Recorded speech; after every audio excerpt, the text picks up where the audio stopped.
Symptoms हम जो science और सिम्टम्स हमें मिल रहे होते हैं हम उसको ओवरलुक करते चले जा रहे हैं and over a period of time जब हम इसको कंट्रोल नहीं करते हैं तो ये स्ट्रेट वे हमारे हार्ट हेल्थ के लिए स्ट्रोक्स आ जाते हैं, किडनी डैमेज हो जाता है, आई प्रॉब्लम हो जाता है। और ये सारी चीज़ों से बचने के लिए टाइमली इसके ऊपर हमें ज़रूर ध्यान रखना चाहिए। And what are the causes and triggers, जो ट्रिगर पॉइंट होते हैं, हर चीज़ के ट्रिगर पॉइंट होते हैं। तो बीपी के ट्रिगर पॉइंट्स क्या है, ब्लड प्रेशर हाई क्यों होता है? द बेसिक रीज़न इज़ जो स्ट्रेस में ज़्यादातर हम रहते हैं। मुझे नहीं पता कि स्ट्रेस लाइफ बहुत स्मूथली चल सकती है। इन माई एज जब तक मैं जहाँ तक पहुँचा हूँ मैंने स्ट्रेस फ्री लाइफ जीना सीखा है। आप स्ट्रेस लेंगे तब भी वैसे ही रहेगा, स्ट्रेस नहीं लेंगे तब भी वैसा रहेगा। All we need to do we need to manage the stress. और अपनी डाइटरी क्योंकि मैं भी किसी समय डाइट का बहुत ज़्यादा ख्याल रखना छोड़ दिया था, लेकिन वापस जब उसको अभी जैसे कृति ने बोला कि एज रिवर्सल के लिए डाइट के ऊपर कंट्रोल करना बहुत इंपॉर्टेंट था। एंड लैक ऑफ एक्सरसाइज, यानी कि एक्सरसाइज ना होना भी बीपी का कारण हो जाता है कि बैठे हैं और बॉडी से जो सॉल्ट निकलना है नेचुरल वे में वो निकलता ही नहीं है। एक्सेस सॉल्ट जो है वो जमा होता रहता है और फिर वो बीपी का रूप लेता है, ब्लड प्रेशर का रूप लेता है। और कई सारे है एक्सेस खाने में ज़्यादा नमक का इस्तेमाल करना, ज़्यादा प्रोसेस फूड का इस्तेमाल करना, पैकेजिंग इंडस्ट्री आजकल बहुत बड़ी हुई है तो उसका ज़्यादा इस्तेमाल करना सीधा सीधा हमारे बीपी से ताल्लुक़ रखता है। व्हेन आई फाउंड कि मेरे को आज से 3 साल पहले जब बीपी हुआ तो डॉक्टर ने बोला कि सबसे पहले आप पैक्ड फूड बंद कर दो। और एल्कोहल भी जो है वो ब्लड प्रेशर को बढ़ाती है एंड मेडिकल रीजंस भी बन जाते हैं। और उसमें से सबसे बड़ा मेडिकल रीज़न है, आजकल ये मेडिकल रीज़न ही माना जाता है और जिसको हम फाइट करने के लिए बहुत ज़्यादा दिन रात मेहनत कर रहे हैं, that is a word called obesity, मोटापा, वज़न बढ़ जाना। ये ब्लड प्रेशर का ट्रिगर पॉइंट है। फिर उसके बाद diabetes, imbalance thyroid, family history होना। तो अगर ऐसा कुछ है तो हमें टाइमली उसको केयर कर लेना चाहिए। And what are the early stage signs? मेरे को भी अर्ली स्टेज साइन हुआ था और बड़ा ज़बरदस्त अर्ली स्टेज टाइम था। मैंने भी इसको ओवरलुक किया बट वंस आई फाउंड तो मैंने उसको रिवर्सल भी कर लिया, बड़े आराम से कर लिया।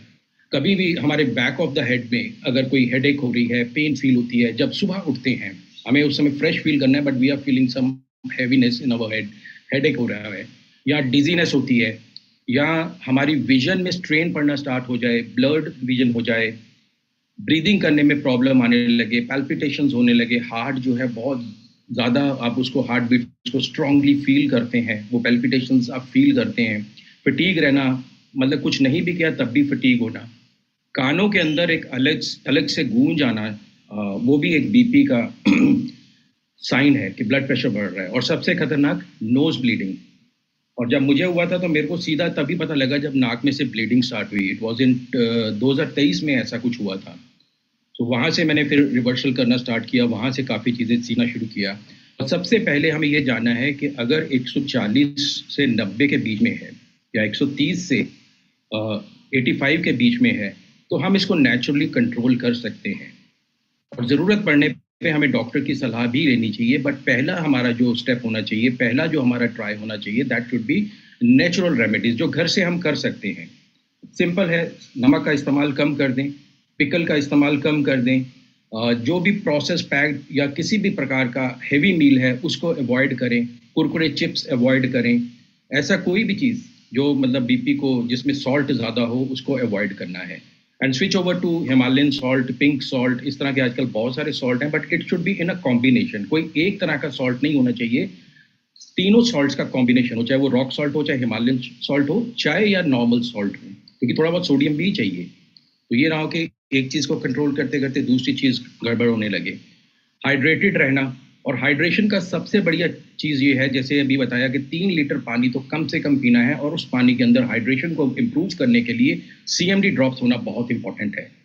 और 30 मिनट्स डेली एक्सरसाइज करना। And this is the blessing, जो आज हम यहाँ पे रोज सुबह इकट्ठे होते हैं और एक्सरसाइज करते हैं 30 मिनट, हर तरह की एक्सरसाइज, उसमें स्ट्रेच भी हो जाता है, उसमें डांस भी हो जाता है, जुम्बा भी हो जाता है, एवरी काइंड ऑफ एक्सरसाइज उसमें इंक्लूड होती है। ये बीपी के लिए बहुत इंपॉर्टेंट है। हम अपने बॉडी के अंदर से जो कहते हैं ना एक्स्ट्रा सॉल्ट को निकालने का एक ही तरीका है कि पसीना ज़्यादा से ज़्यादा आए। And this is the best thing कि मॉर्निंग में जब हम करते हैं हेल्दी डाइट्स के ऊपर जाना, ज़्यादा जो है नेचुरल फ्रूट्स एंड वेजिटेबल्स का इस्तेमाल करना, वाटरी फ्रूट्स का इस्तेमाल करना और अच्छी नींद लेना। These are some remedies. ये कुछ रेमेडीज़ हैं और कुछ घरेलू नुस्खे भी हैं, जैसे गार्लिक का इस्तेमाल करना, लहसुन का इस्तेमाल करना सुबह अर्ली मॉर्निंग, खाली पेट पानी के साथ ले लें, वो ब्लड थिनर का काम कर जाता है। और साथ ही साथ नींबू पानी जो है वो एक्सेस सॉल्ट को फ्लश आउट करने में, बॉडी को डिटॉक्स करने में हेल्प करेगा। बीट रूट के अंदर जो है वो नाइट्रेट होता है जो ब्लड की सर्कुलेशन को बढ़ाने में मदद करता है। और तुलसी जो स्ट्रेस हार्मोन्स है उसको बैलेंस करेगा। एंड इसमें से तुलसी ड्रॉप्स तो हमारे पास है ही हैं, तो we can consume that also in water के अंदर कुछ आप ड्रॉप्स डालें। मैं यूजुअली यही करता हूँ, CMD और तुलसी इकट्ठा डाल के मैं पीता हूँ। और कुछ और चीज़ें जो हमें नहीं करनी है, अगर बहुत ज़्यादा एक्सेस बीपी हो रहा है, रेगुलर हो रहा है, कंट्रोल में नहीं आ रहा है, तो सबसे पहले टी कॉफ़ी, वैसे भी हम टी कॉफ़ी को तो अब छोड़ ही चुके हुए हैं, तो we have shifted to some other beverages, जो अच्छी बेवरेजेस हमारे पास वेस्टीज के थ्रू है, हम उसके ऊपर अभी हैं, हम लोग हैं। और साथ ही साथ होम कुक्ड फूड के ऊपर ध्यान रखना, और अपने बीपी को अगर कभी शिकायत हो गई है तो उसको रेगुलर मॉनिटर करना। और फिर भी अगर दिक्कत आ रही है तो नियरेस्ट डॉक्टर को कंसल्ट करना और उससे पहले ये समझना कि दवाई के बिना भी क्या कंट्रोल हो सकता है, ये समझना। अगर वो आपका डॉक्टर आपको अलाउ करता है कि हाँ दवाई के बिना भी हम इसको कंट्रोल कर सकते हैं, लेकिन वो थोड़ा टफ होगा, उन सारी चीज़ों का ख्याल रखना होगा जो अभी मैंने जिक्र किया, यानी कि अपने लाइफस्टाइल के ऊपर एक ट्रेमेंडस बदलाव लेके आना। और ये डिसिप्लिन से होगा, ये ऐसा नहीं होगा, ये आपको अपने आप से कमिटमेंट लेना होगा, क्योंकि ये कमिटमेंट आपकी आपकी हेल्थ से है, किसी और से नहीं है। अगर हम अपने प्रति कमिटेड नहीं रहेंगे तो औरों के प्रति कैसे कमिटमेंट लेंगे कि हम आपकी हेल्थ को अच्छा कर सकते हैं, हम आपकी हेल्थ में बेटर आपको सॉल्यूशंस दे सकते हैं। And we have wonderful solutions, हमारे वेस्टेज के अंदर इतने बेहतरीन सॉल्यूशन हैं कि अगर कोई चाहे अपनी होम रेमेडीज के साथ साथ, छोटे मोटे बदलाव के साथ साथ, अगर आप चाहें तो अपने बीपी को बहुत आराम से कंट्रोल कर सकते हैं। इट वॉज इन मैं इसको बताता हूँ आपको कि 2023 मार्च का समय था जब मेरे को स्वेयर नोज ब्लीडिंग हुई regular. And I went to doctor, मैंने उससे सलाह ली तो उन्होंने कहा कि जी आपको अब बीपी है, आपको ये गोलियां खानी पड़ेंगी, लाइफ टाइम खानी पड़ेंगी। मैंने कहा कोई बात नहीं, आप लिख दीजिए प्रिस्क्रिप्शन के अंदर। और मैंने उनसे पूछा और मुझे क्या करना होगा। तो अभी जो मैंने कुछ पॉइंट्स आपको बताए, जिन पॉइंट्स पे मैंने आपको डिस्कस किया, उन पॉइंट्स को उन्होंने बोला कि आप एक्सेस सॉल्ट को छोड़ दें, पानी का ख्याल करें, पानी ज़्यादा लें, और डेली अपनी फिजिकल एक्टिविटी किया करें। और उसी के साथ साथ आप माइंडफुल ईटिंग करें। माइंडफुल ईटिंग में वो चीज़ें खाएं जो इसको बेहतर करने में आपको मदद करेंगे। और वी फाउंड के उसके अंदर वाटर फ्रूट्स जो होते हैं, जैसे वाटरमेलन हो गया, मेलन हो गया, अभी आजकल तो नहीं आएगा, बट आजकल वेजिटेबल्स में ककूम्बर है, ककड़ी है, इस तरह की कई सारी चीज़ें हैं, टमाटो है, कई ऐसी चीज़ें हैं जो आपको वाटर जिसके अंदर फ्रूट्स के अंदर ज़्यादा होता है, तो उन फ्रूट्स का इस्तेमाल करना। तो मुझे ये अच्छी बात लगी कि कुछ चीज़ों से हो सकता है। और साथ ही साथ बोला कि आप अपनी नींद को भी पूरा करें, तो वो भी हमने ख्याल किया। और जो मेरा बीपी 150 100 चला गया था, आज की डेट में by the grace of God all जो भी मैंने नेचुरल रेमेडीज ली, और उसके साथ सबसे बड़ा जो मेरे को सपोर्ट सिस्टम रहा, दैट इज वेस्टिज सप्लीमेंट का। कुछ सप्लीमेंट ऐड किए, जाना कि जब हमारी हेल्थ वर्कशॉप्स हुई, हेल्थ वर्कशॉप्स में आने से कॉन्फिडेंस बिल्ड हुआ, और वहाँ पे पता लगा कि कुछ ऐसे सप्लीमेंट अगर हम रेगुलर यूज़ करेंगे तो ये बहुत अच्छा सपोर्ट सिस्टम बन जाएगा।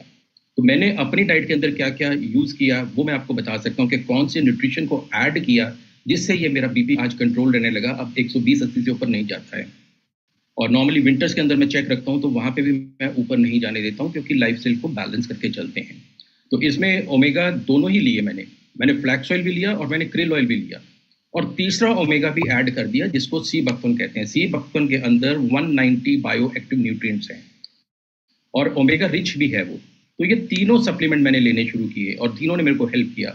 फिर फाइंड आउट किया मैग्नीशियम के लिए, तो सीएमडी से बेहतर मैग्नीशियम कहीं से नहीं मिलेगा, क्योंकि हमारे जो ब्लड वेसल है वो रिलैक्स करेंगे, मूवमेंट सही होगी, तो वहाँ पे सीएमडी को तो रेगुलर ऐड किया ही किया। और कोएंजाइम Q10 इसलिए किया कि एट सर्टेन एज जो ये एंजाइम है ये बॉडी में कम बनता है और मसल जो हार्ट मसल है वो वीक होने लगता है, और ये सब बॉडीज के अंदर होगा। 35 प्लस जैसे ही जाने लगेंगे धीरे धीरे धीरे धीरे ये एंजाइम कम होने लगेगा, और हमारी बॉडी के अंदर एंजाइम्स और सेल्स ही तो हैं जो सबसे बड़ा फंक्शन करते हैं। तो वहाँ पे कोएंजाइम Q10 को ऐड किया जो कि हार्ट मसल को स्ट्रेंथन करे। और विटामिन डी की डेफिशिएंसी भी डायरेक्टली लिंक्ड है हमारे हाइपरटेंशन या बीपी से। तो हाइपरटेंशन जोन में ना जाए, बीपी को वहीं से रिवर्स कर लें, तो विटामिन डी को भी ऐड किया। और कुछ ऐसे सप्लीमेंट जिसके अंदर फाइंड आउट किया कि अर्जुना और अश्वगंधा हो, तो हमने एनर्जी बूस्टर को भी ऐड किया, और साथ ही साथ टॉक्सक्लीन को लेते रहे, रेगुलर लेते रहे, और साथ ही साथ तुलसी को ऐड किया। इस सारे कॉम्बिनेशन ने हमारे ब्लड प्रेशर को एकदम कंट्रोल कर दिया, और धीरे धीरे अब बिल्कुल नॉर्मल रहने लगा। तो यहाँ से कंक्लूजन अगर करूँ इस पार्ट का, अगर बीपी को इस जिसको हम किलर डिजीज़ कहते हैं, साइलेंट किलर जिसको कहते हैं, ये पता नहीं लगेगा, लेकिन ये शरीर के अंदर कुछ ना कुछ डेवलपमेंट्स हो रही होती हैं और उस समय पता लगता है कि बहुत ज़्यादा हो गया है। तो इसको कैसे मैनेज करना है, इसको लाइफ़स्टाइल चेंजेस के साथ मैनेज करिए, इसको नेचुरल रेमेडीज़ के साथ चेंज करिए और अपने आप को एजुकेट करें। और अपने आप को एजुकेट करने के लिए और लोगों को जिनको आप एजुकेट करवाना चाहते हैं उनके लिए ये मॉर्निंग सेशन बहुत अच्छा है, क्योंकि यहाँ पे आपको टेस्टिमोनीज भी मिलेंगे और यहाँ पे आपको नॉलेज भी मिलेगा। और रेगुलर मॉनिटर करें। आजकल बीपी मॉनिटरिंग मशीन घर में ही हम रख सकते हैं, कोई बहुत महंगी नहीं होती है। और उसका बेस्ट पार्ट ये है कि जब आप एज ए हेल्थ कोच काम कर रहे हैं, तो जब भी आप किसी का बीसीए करने वाले हैं, बॉडी कंपोजिशन एनालिसिस करने वाले हैं, बीएमआई करने वाले हैं, तो उसका बीपी भी ज़रूर उसको देखें, उसको भी आप रीडिंग लें, उसकी बीपी की भी, तो वो आपकी और ज़्यादा क्रेडिबिलिटी को इम्प्रूव करेगा, ट्रस्ट को इम्प्रूव करेगा। और दिन भर में छोटे-छोटे बदलाव जो लॉन्ग टर्म रिजल्ट लेके आएंगे, उनको ज़रूर फॉलो करें। And this way we can take the charge of our life, अपनी ज़िंदगी का खुद चार्ज ले सकते हैं, अपने डिसीजंस खुद ले सकते हैं। और मैं हमेशा कहता हूँ कि डॉक्टर को हमेशा पूछें, आप डॉक्टर से डरे नहीं, हमेशा डॉक्टर से सवाल करें, बिकॉज वी आर बाइंग, हम हेल्थ बाय करते हैं, हम मेडिसिन ट्रीटमेंट बाय करते हैं, हमें वो खैरात में नहीं मिलता है। सो ऑलवेज क्वेश्चन, डॉक्टर को 1000-2000 पे हम पे करते हैं, तो उससे क्वेश्चन जरूर करें कि ये क्यों करूं, इसका और क्या समाधान हो सकता है। ब्लाइंडली हम ये ना कहें कि आप ही भगवान हैं, आप ही मुझे बचा लें। वो भी इंसान है, हम भी इंसान हैं, उनकी भी एजुकेशन है, हम एजुकेशन ले रहे हैं। तो ये कलेक्टिव होकर डॉक्टर से सवाल करके उनसे पूछें कि मैं ऐसा क्यों करूं, और ऐसा करने से अगर मेरा बीपी कंट्रोल होता है तो मैं जरूर करूं। So this is from my side, Akriti. Thank you so much, sir. Thank you so much for wonderful input. बहुत ही अच्छा शेयरिंग आज सर ने किया। And this sharing is along with my own testimony, क्योंकि मैंने इसको खुद रिवर्सल किया, तो I can feel it कि भी हाँ, इसको बहुत आराम से किया जा सकता है, बट मॉनिटर अच्छे से करना है, डिसिप्लिन अच्छे से करना है। बिल्कुल बिल्कुल, बिकॉज ओवर टाइम जब ब्लड प्रेशर हायर साइड रहता है और हमें पता नहीं चलता कि ऐसा कुछ हो रहा है, सो हमारी किडनीज भी इम्पैक्ट होना शुरू हो जाती हैं। जिनका क्रिएटिनिन लेवल भी इंक्रीज होता है, उसका सबसे बड़ा कारण है higher BP, and higher BP can lead to strokes. और ऐसा एक फैमिली हिस्ट्री मेरे साथ रह चुका है, तो मैं इसको बहुत अच्छे से समझती भी हूँ। तो बहुत इंपॉर्टेंट पॉइंट आज सर ने हाईलाइट करा है, बीपी को हमेशा मॉनिटर करते रहना है। और जब भी बॉडी टेस्टिंग के लिए हमारे कोचेस जाएं, तो जरूर बीपी की मशीन आप कैरी करें, एंड बीपी पैरामीटर के ऊपर भी आप उनकी रीडिंग्स लें, एंड फिर क्रिल, फ्लैक्स, प्रोकार्ड जैसे उनका कंडीशन आप उन्हें सजेस्ट करें, क्योंकि ये कोई डिसीज नहीं है, this is just a lifestyle disorder, जैसा कि सर डीपली एक्सप्लेन कर ही चुके हैं, राइट। चलिए फिर नो फर्दर अडू, अब समय आ गया है। आई थिंक कृति जो आपने अभी हाईलाइट किया, हाँ जी, किडनी पे भी असर करता है। हाँ जी।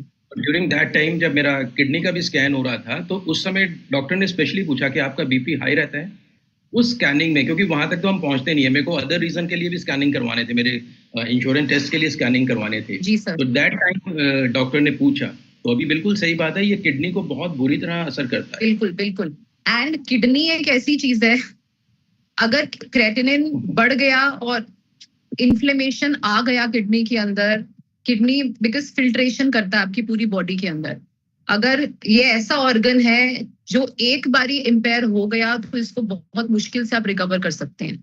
सो किडनी का ध्यान, लीवर का ध्यान, बिकॉज ये डिटॉक्स करते हैं। Every organ is important, no doubt, लेकिन ब्लड प्रेशर से आप अपने सारे ऑर्गन्स को ढंग से फंक्शन करवा सकते हैं। तो जैसा कि सर ने अपना सप्लीमेंटेशन गाइड करा, हमें कुछ नुस्खे बताएं, आप इनको फॉलो कीजिए, अपने डेली रूटीन में उतारिए। एंड अब समय आ गया है हमारे हेल्दी ब्रेकफास्ट